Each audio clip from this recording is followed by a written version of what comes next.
মুসলিমিন হযরত উসমান গনি রাদিয়াল্লাহু তাআলা আনহু কবরের পাশে দাঁড়ায় এই পরিমাণ ক্রন্দন করতেন যে চোখ দিয়া পানি পড়ার কারণে ওনার দাড়ি মোবারক ভিজে যাইত, দাড়ি ভিজে, শরীরের জামা ভিজে, সমস্ত শরীর ভিজে যাইত।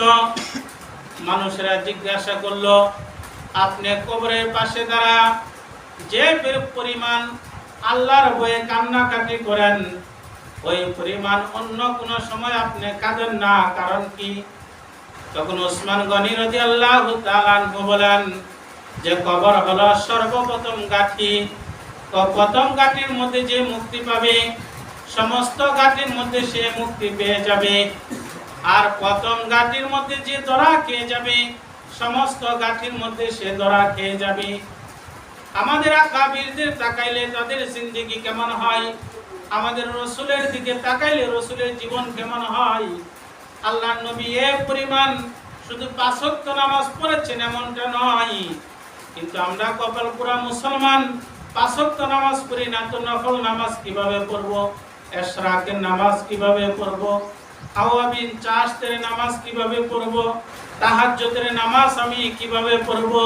সরকারে দু আলম মুহাম্মাদুর রাসূলুল্লাহ সাল্লাল্লাহু আলাইহি ওয়াসাল্লামের আমল ছিল আল্লাহর নবী এই পরিমাণ নামাজ পড়তেন, এশার নামাজের পরে দাঁড়ায় যাইতেন, এই পরিমাণ নামাজে দাঁড়ায়া কুরআনুল কারীম থেকে তেলাওয়াত করতেন যে নামাজে দাঁড়ানোর কারণে আল্লাহর নবীর পা মুবারক ফুলে যাইত, এই পরিমাণ পা মুবারক ফুলে যাইত যেন পা কেটে রক্তকরণ হবে।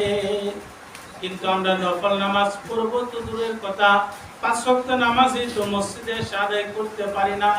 এজন্য আমাদের রাসূলের দিকে তাকাইলে কি আমলের আল্লাহ তাআলা নিজে বন্ধুকে বলতেছেন আপনি অল্প সময় নামাজ পড়ুন, অল্প সময় ঘুমান, কিন্তু আল্লাহর নবী দীর্ঘক্ষণ পর্যন্ত নামাজে দাঁড়ায় থাকেন, যার কারণে পা মুবারক ফুলে যান। শুধু তাই না, ইমামে আজম আবু হানিফা রাহমাতুল্লাহি আলাইহি আমাদের ইমাম, সবচেয়ে বড় একজন ইমাম, ইমামের নাম হলো ইমামে আজম আবু হানিফা রাহমাতুল্লাহি আলাইহি। উনি এশার নামাজের পরে নফল নামাজ পড়তেছিলেন, হঠাৎ করে কুরআনুল কারীমের সূরা ইয়াসিনের একটা আয়াত ওনার সামনে চলে আসলো, কামতাজুল ইয়াউমা আইয়ুহাল মুজরিমুন। আয়াতের অর্থ আল্লাহ তাআলা বলেন কিয়ামতের ময়দানে যখন সমস্ত মানুষগুলা দাঁড়ায় যাবে তখন আল্লাহ তাআলা বলবেন আমার নেককার বান্দা বান্দীদের থেকে, আমার নেককার বান্দা বান্দীদের থেকে যারা গুনাহগার আছো, যারা নাফরমান আছো, যারা বদকার আছো, তোমরা পৃথক হয়ে যাও, তোমরা পৃথক হয়ে যাও। যখন এই আয়াত আসলো উনি বারবার এই আয়াত পড়তেছিলেন, ওয়ামতাজুল ইয়াউমা আইয়ুহাল মুজরিমুন, আর মনে মনে বলতেছিল মালিক রে আমি কোন কাতারে পড়ব, নেককারের কাতারের অন্তর্ভুক্ত হব না বদকার কাতারের অন্তর্ভুক্ত হব এটা তো আমি জানি না।